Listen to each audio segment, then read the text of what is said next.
क्या क्या है मेरे म्यूचुअल फंड इन्वेस्टमेंट्स, कैसे मैंने उन्हें चूज किया और आप अपनी एज और इनकम अनुसार कैसे म्यूचुअल फंड स्ट्रैटेजी बना सकते हैं, जानेंगे इस वीडियो में। तो जब मैंने अपने इन्वेस्टमेंट्स का वीडियो बनाया था, जिसको आप पिन कमेंट और डिस्क्रिप्शन में चेकआउट कर सकते हैं, बहुत लोगों ने बोला कि म्यूचुअल फंड कौन कौन से अंकुर आप बता सकते हैं, तो हम उसको चूज करेंगे। सबसे पहले किसी और के म्यूचुअल फंड्स को खुद यूज करना बहुत बड़ी बेवकूफी है, क्योंकि जो मेरे लिए काम करता है वो आपके लिए काम जरूरी नहीं है करेगा। मेरे रिस्क लेने की फितरत अलग है, आपकी अलग है। मेरे पैसे की एपेटाइट अलग है, आपकी अलग है। मेरी इनफ्लो एंड आउटफ्लो की नीड्स अलग हैं, आपकी अलग है। तो हर एक चीज पर्सनलाइज होती है। मैं इस वीडियो में जो म्यूचुअल फंड्स के नाम लूंगा, नंबर 1, उन्होंने मुझे कोई पैसे नहीं दिए अपना नाम बोलने के लिए। नंबर 2, ये प्लीज रिकमेंडेशन नहीं है, अपना होमवर्क करके ही इन म्यूचुअल फंड्स को चूज करिएगा या किसी और को चूज करिएगा। नंबर 3, बहुत जरूरी, personal finance is personal for a reason. आपकी एज, इनकम, कॉन्टेक्स्ट के अनुसार कौन सा म्यूचुअल फंड आपके लिए सही रहेगा, वो डिसीजन सिर्फ और सिर्फ आपका है, किसी और का नहीं। ये दिखाता हूं कि मैंने कौन कौन से म्यूचुअल फंड्स और स्मॉल केसेस में इन्वेस्ट किया है। सबसे पहला है एक्सिस का small cap fund. Small cap मेरे लिए बहुत इंटरेस्टिंग है, क्योंकि मैं एक लॉन्ग टर्म इन्वेस्टर हूं और मुझे कोई भी पैसा 3-5 साल में नहीं चाहिए, 10, 15, 20 सालों के लिए मैं इन्वेस्ट कर रहा हूं एंड होपफुली तब तक करता रहूंगा। तो स्मॉल कैप उस पीरियड में सबसे अच्छा रिटर्न हिस्टोरिकली देते आए हैं, तो होपफुली आगे भी देंगे। एक्सिस का स्मॉल कैप फंड, इसमें अगर आप देखेंगे XIRR, मतलब जिस टाइम पे मैंने इन्वेस्ट किया है उस टाइम के अनुसार क्या क्या रिटर्न बने हैं एंड उसके अकॉर्डिंग एक एनुअलाइज रिटर्न क्या है, दैट इज अराउंड 32%। ये बेवकूफों जैसा है, बहुत बड़ा है। इतना बड़ा जिंदगी में होता नहीं है। On an average small cap जो है वो 18 से 20% अगर आप बहुत लकी हैं एंड आपने बहुत लंबे पीरियड के लिए इन्वेस्ट किया है, देंगे, विच is not bad by the way at all. आपका पैसा हर 3.5-4 साल में दुगना होगा। ये 32% तो अभी मार्केट एक अलग ही धंधाधुन हाई पे चल रही है, तो उसलिए है। But to give you a sense, it is giving me 31.99%। आप ये भी देखेंगे कि अभी मेरा PNL 20% है, मतलब मैंने 1 साल से अंदर इन्वेस्ट किया हुआ है and this 20% has been extrapolated for 32%, जो कि ऑफ कोर्स बेवकूफी है। दूसरा is the HDFC small cap fund. ये है अराउंड 40.69 XIRR। अगेन फालतू का रिटर्न, फालतू इन द सेंस बहुत ऑब्नॉक्शियसली हाई रिटर्न है, ये रियलिस्टिक नहीं है।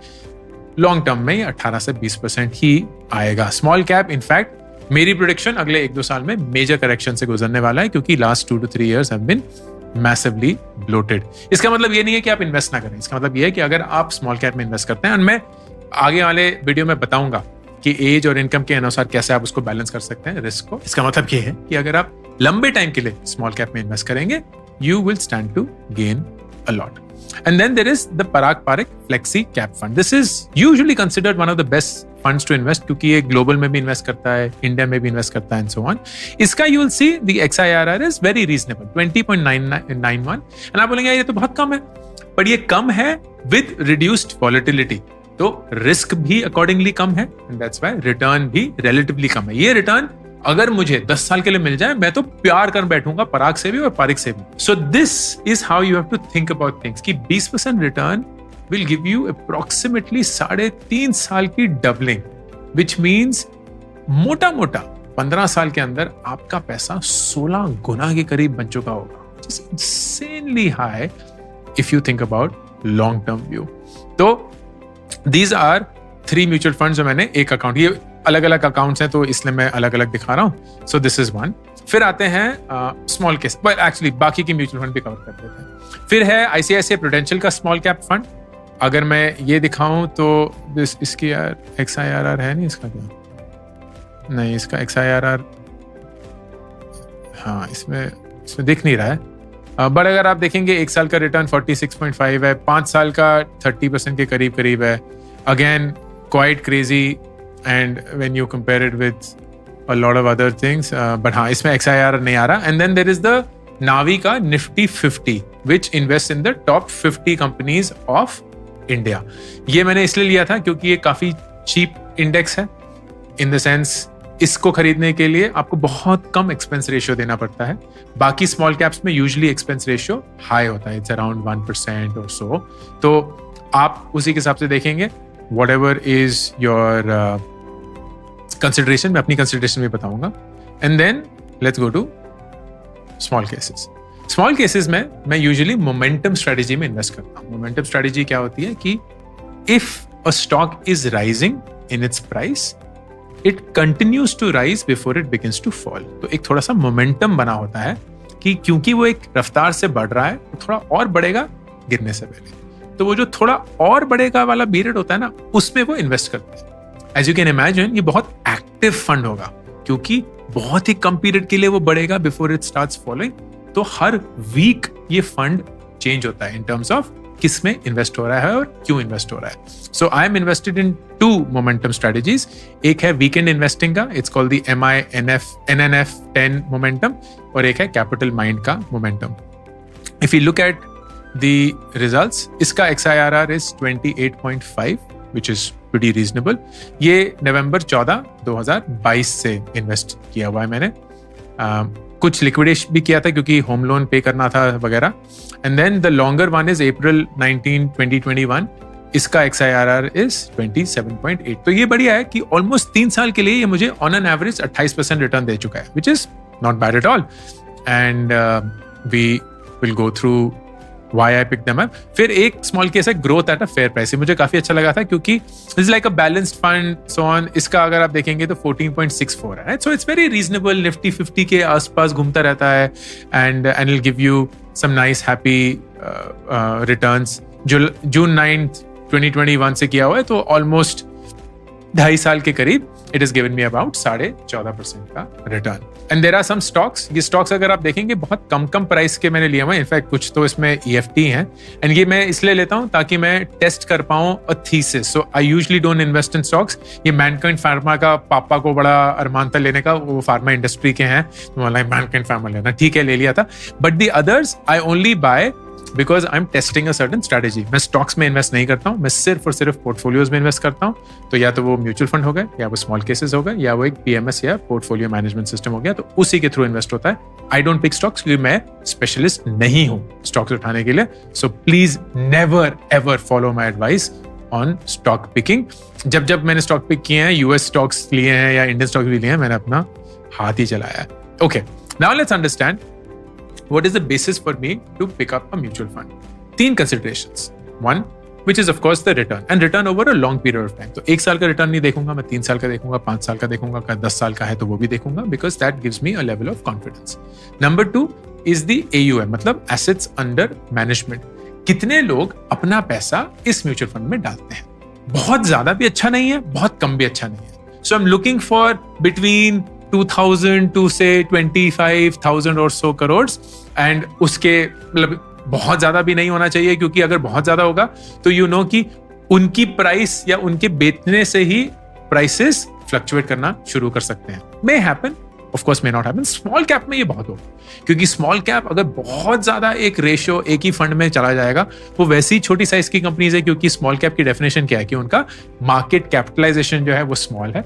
तो if there is a selling process for whatever reason, it may throw the price even further. तो इसलिए कोई भी बहुत बड़ा स्मॉल कैप मैं अवॉइड करूंगा, but of course it also becomes a very hard thing, क्योंकि ज्यादातर वो बड़े ही होते हैं, खासकर लास्ट 2 सालों में स्मॉल कैप में बहुत पैसा गया। थर्ड, टोटल एक्सपेंस रेशियो, कितना खर्चा जा रहा है उस म्यूचुअल फंड को खरीदने के लिए। Expense ratio is measured in percentage terms, usually 0.5% to 1.5%, maximum 2%। इसका मतलब अगर आप 100 रुपए इन्वेस्ट करेंगे और एक्सपेंस रेशियो 1% है, तो वो 99 रुपए आपके इन्वेस्ट करेंगे, 1 रुपए जो है वो अपना खर्चे पानी के लिए यूज करेंगे। That is how it works. कुछ लोगों में एग्जिट लोड भी होता है। एग्जिट लोड क्या कि अगर आपने किसी पीरियड से पहले ये म्यूचुअल फंड बेच दिए, तो आपको उसके लिए एक पेनल्टी या एग्जिट लोड भी देना पड़ेगा। I avoid anything that has an exit load. Maximum मैं 1 साल का एग्जिट लोड लूंगा, क्योंकि मैं लॉन्ग टर्म इन्वेस्टर हूं। तो जैसे पराग पारिक में अगर आप 1 साल से पहले अपने म्यूचुअल फंड्स बेच देते हैं, तो आपको शायद 1% का एग्जिट लोड देना पड़ता है। तो 1 साल के बाद कोई लोड नहीं है, मतलब there is no penalty for selling, लेकिन 1 साल के अंदर they would discourage you to sell. ये मेरे कंसिडरेशंस हैं to go for the right mutual fund. Now इसी के चलते आपकी म्यूचुअल फंड स्ट्रेटेजी क्या होनी चाहिए for the long term given your age and your income. इसको समझने के लिए हम 3 parameters of age and 3 parameters of income को लेते हैं। आप अपने 20s में हैं, 30s में हैं, 40s में हैं एंड आपकी इनकम साल की 3 लाख से कम है, 3 से 9 लाख के बीच में है एंड 9 लाख से ज्यादा है। इन 9 ऑप्शंस को इवैल्यूएट करने की कोशिश करते हैं। तो अगर आप अपनी 20s में हैं, जो आपका टोटल महीने का इन्वेस्टमेंट है उसमें 75% मोटा मोटा आप इक्विटी में इन्वेस्ट करेंगे अगर आपकी तनख्वाह 3 लाख से कम है। अगर 3 लाख और 9 लाख के बीच में है तो 75, अगर 9 लाख से ज्यादा है तो 80%। एंड इस अमाउंट में से कैसे उसको स्प्लिट करेंगे? निफ्टी 50 में, जो कि भारत की टॉप 50 कंपनीज हैं, तो ये रिलेटिवली सेफ है क्योंकि टॉप 50 कंपनीज हैं तो मोटा मोटा अच्छी रहती हैं। ये यूजुअल सस्पेक्ट की, रिलायंस हो गया, SBI हो गया, HDFC हो गया, TCS हो गया, वो सब। देन मिड कैप, भारत की जो मिड साइज कंपनीज हैं उसके इंडेक्स में इन्वेस्ट करना, एंड फिर स्मॉल कैप, जो भारत की सबसे स्मॉल साइज कंपनीज हैं उसके इंडेक्स में इन्वेस्ट करना।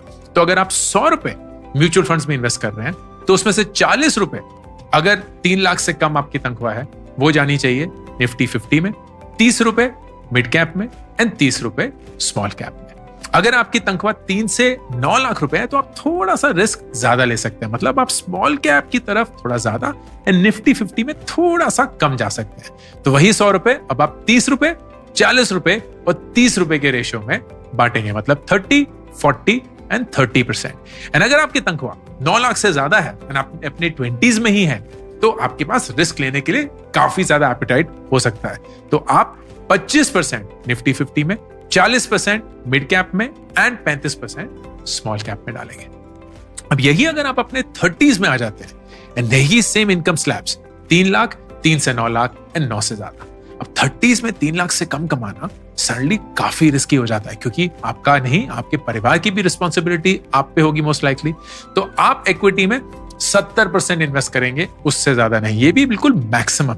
एंड उसमें भी ज्यादा से ज्यादा निफ्टी 50 में। क्यों? क्योंकि वो रिलेटिवली सेफर है। तो 70% आपका टोटल इन्वेस्टमेंट में से जाएगा निफ्टी 50 का, 25% जाएगा मिड कैप में और सिर्फ 5% जाएगा स्मॉल कैप में। हम ज्यादा रिस्क नहीं ले सकते इस एज और इस इनकम के कॉम्बिनेशन पे।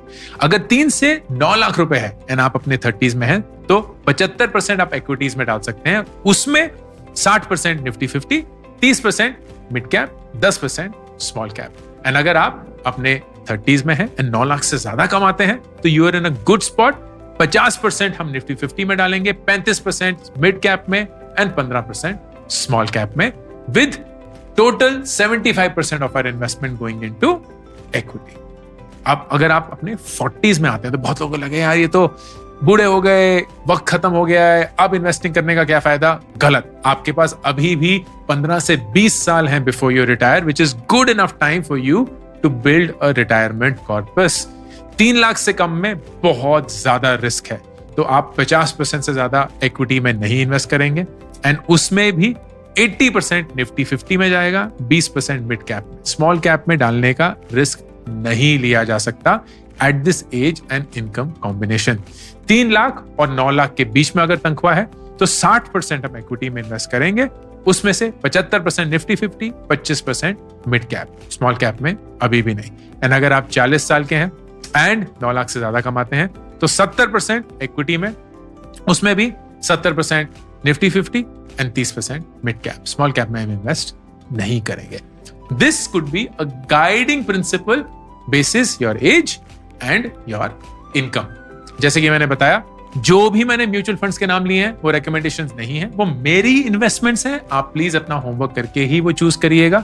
मैंने अपना क्राइटेरिया बताया कि मैं किस बेसिस पे अपने म्यूचुअल फंड्स को सिलेक्ट करता हूं एंड मैं ज्यादा से ज्यादा अगर म्यूचुअल फंड हिल ना जाए या वो हाउस ही कहीं कोलैप्स ना हो जाए, मैं उनको चेंज नहीं करता हूं। सो I stick with them and I have stuck with them for a really long period. मैंने कुछ अपने सैंपल्स दिखाए, not the ones which are doing best, all of those। बाकी मैंने अपना पूरा पैसा PMS में इन्वेस्ट कर दिया है और of course in other assets which I have spoken about in my other videos. I hope this video gave you a sense कि म्यूचुअल फंड्स में इन्वेस्टमेंट्स के लिए आपको क्या स्ट्रेटजी अडॉप्ट करनी चाहिए।